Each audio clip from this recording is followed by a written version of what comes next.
What is the most unusual and incorrect reason you've had the police called on you? 1. My boyfriend and I once got a hotel room for the night, just to hang out and spend time together. We were both in college living at home, and wanted some time away from parents. There was a knock on the door. It was about 5 police officers, ready for action. Quite scary. When out of nowhere you go from canoodling and watching movies, to being frisked and stiflingly questioned, more like accused. Turns out, some very bored, probably paranoid from drugs, nosy neighbors at the hotel had called them saying they heard us planning a robbery, and that we had kidnapped a child and had him held there against his will, and they could hear him calling for help. They also said that they heard us talking about the giant stash of weapons that we had to get the job accomplished. It was quite the story. So good, in fact, that it came straight from a movie. Just so happened, it was the storyline from the movie that my boyfriend and I had rented. Lo and behold, after a good laugh, playing back some scenes from the film, and a check of our room to ensure we didn't have any children tied up, the police wished us a good day and went on their way. They headed straight to the room that had called about us, and gave them a talking to for wasting their time. 2. Was at a shopping mall, when I was approached by 2 local police officers, who asked if I had seen anyone with a gun. Before I could speak, a woman popped out of a shop behind me, and yelled, "That's him. That's the man with the gun." This left the officers and I looking at each other, trying not to laugh. Yes, I did have a gun. Stainless, .357 revolver. In the holster, next to the ammo pouch, handcuff case and radio. I was in complete police uniform, with sleeve patches and a badge. I was a member of the department that provided security for the governor and first family of our state. The first lady of our state was in one of the stores, shopping about 20 feet from me. The lady had called the local police dispatcher, and reported a man with a gun in the mall. 3. I was awakened by urgent pounding on the front door. I rushed downstairs in my underwear thinking the house was on fire or something. 2 officers were standing there. One of them brusquely informed me that it was illegal to do construction without a permit, or at 7 a.m. on Sunday morning. "Oh, that darn woodpecker," I replied. "It pecks on the metal flashing on the roof. Sounds just like a jackhammer." A plate of brownies appeared on my front porch later that day, with a sheepish apology from my neighbor. 4. My dad was a complete bastard. He was abusive, and although I repeatedly tried to work through it, and even go as far as go to counseling, he never felt in the wrong for beating me up.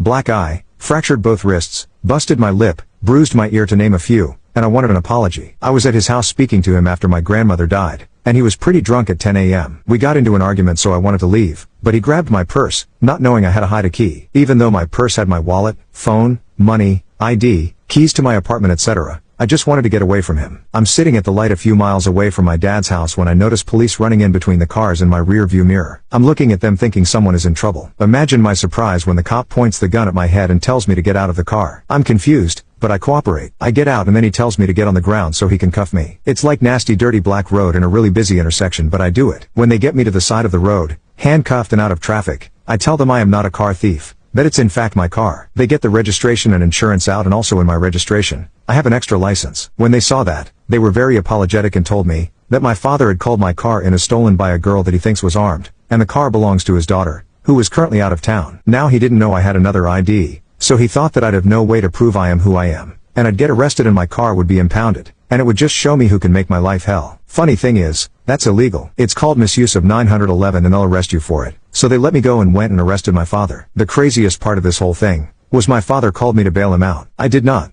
5. I was in a mall when I saw a very attractive woman. As a single young man, I was thinking, yeah, talk to her, get her phone number. You'll never see her again if you don't. Needless to say, I approached her. We had a 10-minute conversation. She gave me her number. I was ecstatic. I left the mall and started heading to my car when 3 cop cars pulled up with lights blazing. They jumped out and started asking me a bunch of questions. I told them I had a harmless conversation with a woman and that was the end of it. The cops just chuckled as if to say, "Good job." Apparently the young security guard at the mall called the cops on me as if I was some kind of stalker. This was 10 years ago. I'm still appalled at it. If there was a problem, why didn't the security guard just confront me? What was the use of the cops? I'm an honest guy. If the security wanted me to leave, all he had to do was say so. I would have left. The whole thing was blown way out of proportion. The good news is that the cops realized what was going on and just laughed about the whole thing. I got to meet the girl later for coffee too. It was worth it all. 6. A guy was giving the staff of a KFC a hard time and was very rude with a young, rather shy staff member. I intervened. He got very upset and quite agitated. He called me a swine and a Nazi. He was from Spain. I told him in no uncertain words that I was not berating him because he was from Spain, but because he behaved like an asshole. Out of the blue, he pulled some pepper spray and attacked me. Luckily I was able to dodge most of it, though not all. This will become important later. All this took mere seconds. Bystanders and the poor staffer were not as lucky as I was. Just let that sink in. That guy used pepper spray and hit multiple bystanders, as well as half of the counter full of food. He called the police. They stormed in, berating me and were close to handcuffing me when the restaurant manager stepped in, told the police that I was just protecting his staff member and that he would gladly provide the police and DA with the videotapes. Furthermore, He insisted on eyeing that Spanish guy because he had to close down the shop and would have losses. It was a Saturday evening.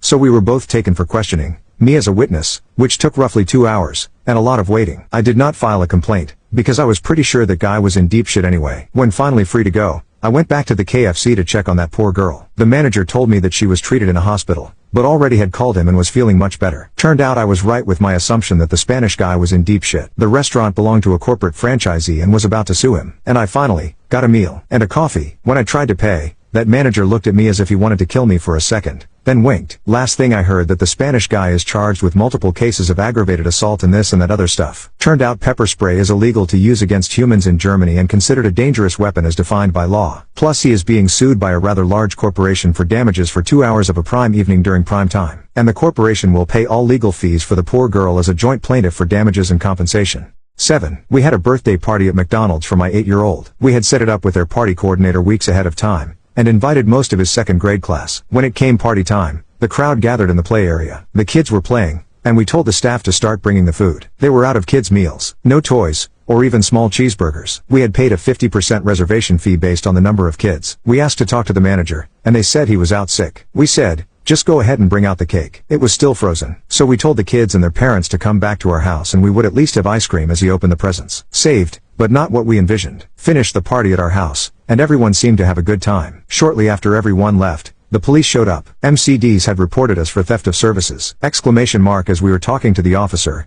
the night supervisor, who was not there when we left, called and demanded we pay the balance. I told her no, and to have her store manager call us to find out why. I explained to the officer what had happened, and he said that since we had made a prepayment, it was not theft, but a business dispute, which is not criminal, and not his jurisdiction. The regional manager called us the next day, full of apologies, and gifted us 2 additional parties, at other stores in the area, at not charge. He also let us know that the manager, night supervisor, and party planner had all been replaced.